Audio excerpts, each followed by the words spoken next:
U.S. government, claiming it has been conspiring to cover up the true impact of H-bomb tests in the Pacific 28 years ago. Channel 2 science editor Cliff Morrison is here for more. Cliff. The veteran we're talking about is a former Air Force weatherman. He was caught up in a time in history when the atomic bomb was new, in a nation that was hoping the bomb would bring peace. Finally, if you receive radiation to cause sterility or severe sickness, you'll be killed by blast, flying debris, or heat anyway. We can now say the briefing the military gave its men during the early 50s was not sophisticated. Knowledge of the effects of radiation on humans was at the rudimentary.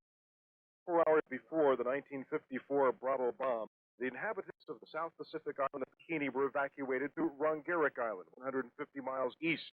Rongerik Island was declared safe. What happened in the following hours is one of the most famous nuclear disasters in history. 3, 2, 1.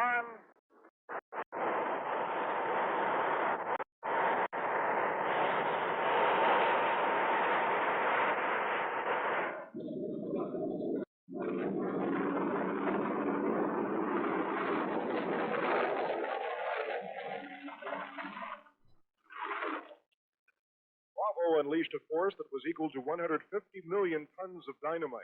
Adults and children suffered massive injuries, and there were many deaths.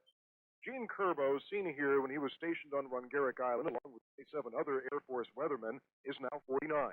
He lives in Roanoke, Virginia, and suffers from a heart ailment that this year was diagnosed as a direct result of his radiation exposure. 3 days before the blast, he officially observed the winds were blowing to the east, and that he and the other evacuees would be in danger. The government contends now, as they did in 1954, but the wind shifted at the last moment. Therefore, it is not responsible for the man's injuries. The meteorologists had predicted a wind condition which should have carried the fallout north of the small atolls lying to the east of Bikini. The wind failed to follow the prediction, but shifted south of that line, and the little islands of Rongerik, and Rongerik were in the edge of the path of the fallout. Today, Gordon Stemple, Kerbo's attorney, filed a $40 million lawsuit against the United States on behalf of Kerbo and the other surviving nuclear vets who served with him. Well, it is our position that there was no wind change, that we have documentation that will indicate that for the 3 days preceding the blast, the wind was blowing due east. On the day of Test Bravo, the blast in question was still blowing due east, that the government was advised of that, and that Joint Task Force 7 detonated that nuclear device anyhow. Connie Islands, in a way, have already experienced World War III. There have been 56 atomic detonations between 1946 and 1958. In this particular case, the government claims it was in the right, still does. Next week will be another lawsuit filed against various agencies and contractors that work with the government during the Bravo testing.